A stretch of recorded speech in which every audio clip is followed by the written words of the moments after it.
Assalamualaikum dan salam hormat.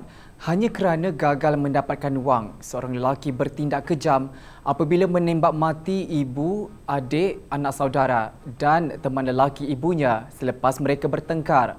Kejadian berlaku di kilang memproses ayam di Jalan Baru, Batu Maung, balik Pulau Pinang ketika suspek dikatakan di bawah pengaruh dadah.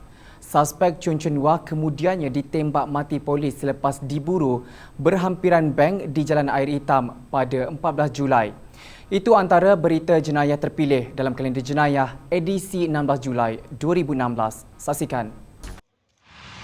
Wanita, anak lelaki serta cucu lelakinya mati ditembak dalam kejadian di kilang memproses ayam di Jalan Baru, Batu Maung, balik Pulau Pinang. Selain 3 sekeluarga berusia 2 hingga 55 tahun itu, seorang lagi lelaki berusia 50 tahun yang juga pemilik kilang proses ayam terbabit turut mati ditembak dalam kejadian 2.55 pagi.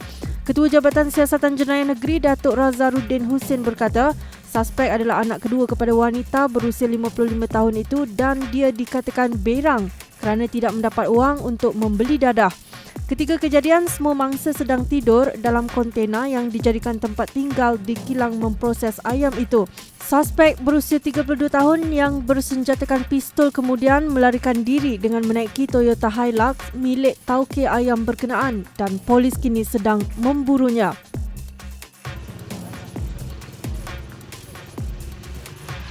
Suspek bunuh 3 sekeluarga dan pemilik kilang memproses ayam di Batu Maung ditembak mati berhampiran bank di Jalan Air Hitam. Dalam kejadian 7.15 malam, suspek dikatakan berbalas tembakan dengan sepasukan polis Bukit Aman yang menjejakinya sejak kemarin. Ketua Jabatan Siasatan Jenayah, Datuk Razarudin Hussein mengesahkan kejayaan menumpaskan suspek namun enggan mengulas lanjut mengenainya kerana siasatan di lokasi masih dijalankan. Dalam kejadian 2.55 pagi kemarin, suspek Chun Chun Wah, 32, menembak mati ibu, adik, anak saudara serta teman lelaki ibunya di kilang memproses ayam di Jalan Baru, Batu Maung, balik pulau. Suspek dikatakan berang kerana tidak mendapat wang untuk membeli dadah dan dia kemudian melarikan diri.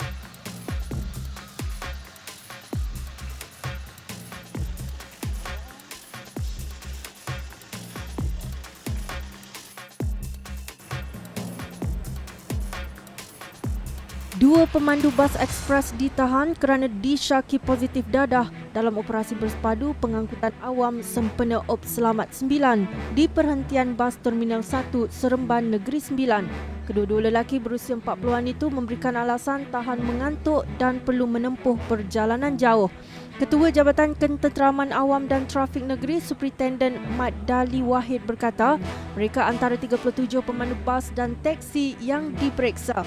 Hasil pemeriksaan, 2 pemandu bas terbabit didapati positif dadah jenis metafetamin.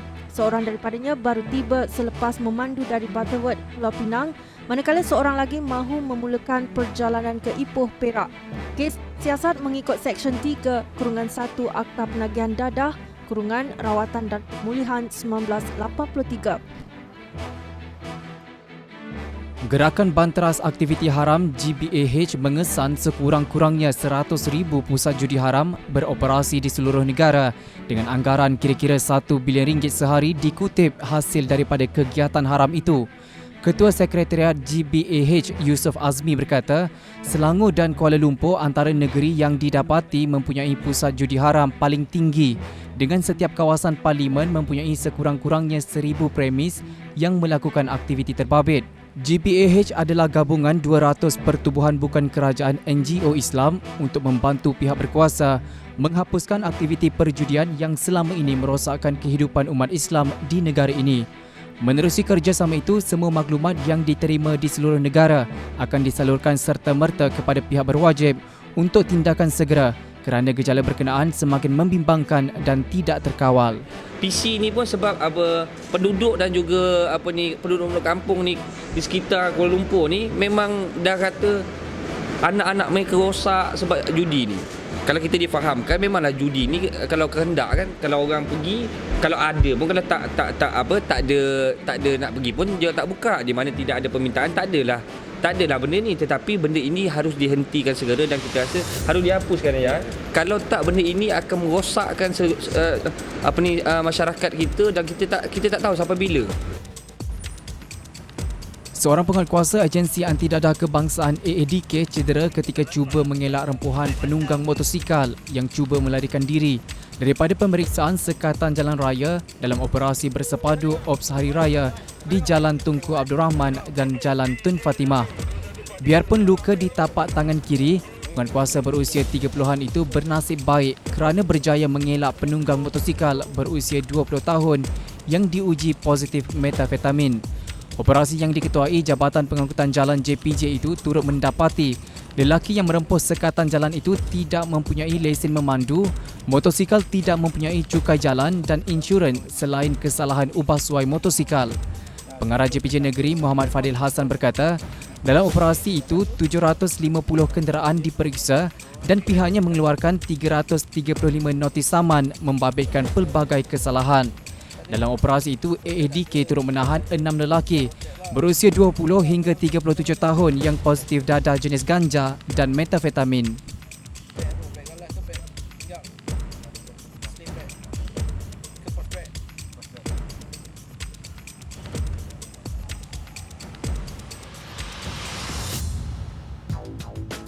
Ini adalah operasi yang kita buat tiap-tiap malam. Cuma kurang media coverage. So malam ni tuan-tuan dan puan-puan boleh nampak macam mana halangan-halangan yang terpaksa kita temui untuk menjayakan satu operasi. Semasa kita datang tadi dah ada sentri. Kita panggil, kalau market top dia panggil jaga air. Jaga air ya. So sentri inilah yang berperanan memberitahu alert bahawa ada satu operasi dijalankan. Dan apabila kita masuk nanti pun ada CCTV kamera dan sebagainya. Dan dalam operasi malam ni kita telah berjaya menangkap seramai 30 orang, 29 warga negara Vietnam dan 1 Indonesia. Mereka ni menyalahgunakan pas lawatan sebagai pelancong. So mereka ni bekerja sebagai GRO di mana apabila pelanggan book satu bilik dia charge berapa? 700. Dan selain daripada itu, aktiviti sampingan mereka ni, kalau ada pelanggan-pelanggan yang dah shock, dah nak continue, dia boleh engage dengan perempuan-perempuan makanan ni untuk dibawa ke bilik-bilik hotel yang berhampiran. So tadi saya ada melawat tempat tinggal mereka ni. Kalau tuan-tuan pergi tengok, memang menyedihkan lah, dengan keadaan sempitnya, kotornya dan sebagainya. Dan satu perkara lagi, pusat ni sebenarnya tidak ada lesen. Kerana operasi yang lepas mereka telah dikenakan beberapa kali tindakan, dan sehingga sekarang ni lesen memang tidak ada. Dan syukur alhamdulillah operasi malam ni kita berjaya lah memperkas mereka-mereka yang terlibat, dan mereka-mereka ini akan kita ambil tindakan di bawah seksyen 39B lah, peraturan immigration, dan seksyen 6 tindakan hiburan kerana melanggar syarat dan tidak ada lesen. Datuk boleh sebut umur dia bang? 18 ke 25. Umur kita dah cek tadi antara range 19 hingga 25 tahun. Kalau tuan-tuan dan puan-puan tengok tu memang masih muda-muda lagi lah. So kita bukan habis setakat ni saja. Kita akan siasat dengan lebih lanjut lagi jika ada elemen-elemen aktif. Maksud saya eksploitasi seks berlaku. Eksploitasi seks berlaku ni macam saya ceritakan yang sebelum pada tadi. Kadang-kadang mereka ni dijanjikan oleh ejen di negara dia dan juga ejen di negara ini untuk bekerja di tempat-tempat seperti di supermarket, di kedai-kedai makan, tetapi apabila sampai di sini mereka terikat dengan debt bondage. Sebab semasa diorang datang ke sini ni selalunya diorang akan ditanggung semua. Makan free, tempat tinggal free, everything free lah. So apabila sampai sini selalunya sedikit akan kata okey, kita tidak ada peluang pekerjaan. So ini adalah hutang yang kamu perlu diselesaikan. Kerja tak ada, so what to do? Terpaksalah terjebak dengan bisnes macam ni. So kita akan siasat dengan lebih lanjut. Kemungkinan ada daripada mereka-mereka ini telah disalahgunakan oleh pihak sindiket untuk eksploitasi seks, elemen aktif berlaku. Okey. Datuk, boleh share sikit tak kekangan-kekangan yang dihadapi oleh pihak Datuk dalam operasi yang kita buat malam ni? Kekangan-kekangan yang macam saya cakap tadi lah. Sekarang ni jaga air, kemudahan telekomunikasi, masalah communication, lepas tu kadang-kadang kita tidak mendapat kerjasama yang sepenuhnya daripada operators dan juga kawalan-kawalan pintu menggunakan elektronik magnetik dan juga CCTV kamera. Itu adalah halang-halangan. Dan semasa kejar-mengejar pun kita menghadapi satu risiko lah, keadaan yang berisiko tinggi. Macam tadi lari atas atap, licin, dan kemungkinan besar kita boleh terjatuh dan sebagainya. Itu adalah halangan-halangan biasa yang kita alami lah. So Datuk, tak boleh tolak kemudian lah dia orang ni. Macam mana dia operate? Kalau dia orang tahu kata ada operasi, dia orang akan lari kan, ataupun dia orang akan push dia punya warning untuk naik beri di satu tempat. Ini dekat atas tu lah. Itu adalah teknik yang ni.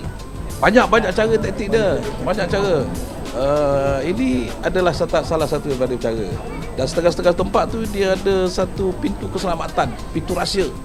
Apabila kita sampai ke territ, dia buka pintu rahsia tu, dia orang keluar ke belakang. Ada menggunakan pas lawatan pelajar tak? Lepas pelajar tak? Ada satu pintu di Bangladesh. Oh, Bangladesh ada satu orang. Satu lelaki, manager Bangladesh. Sebagai pelajar dan pekerja di sini. Untuk veteran. Oh, umur 29. Datuk, so semua ni akan semua yang ditahan malam ni akan dibawa ke? Kita bawa ke Lokak di IPD Wasa Banju lah. Untuk tindakan kesihatan di bawah Section 89B tadi tu, dan juga di bawah Akta Immigration Section 6. Ni enactment hiburan. Dan jika ada elemen-elemen aktif macam saya cakap tadi tu, eksploitasi seks berlaku, kita akan buka sesuatu di bawah Adisoma. Sini.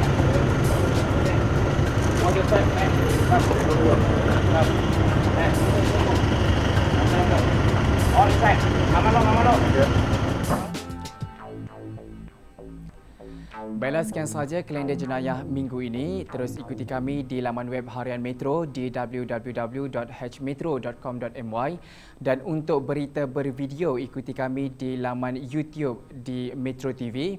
Tidak ketinggalan ikuti kami di platform media sosial seperti di Facebook, Twitter dan Instagram. Juga aplikasi HM Mobile dan juga HM News Channel.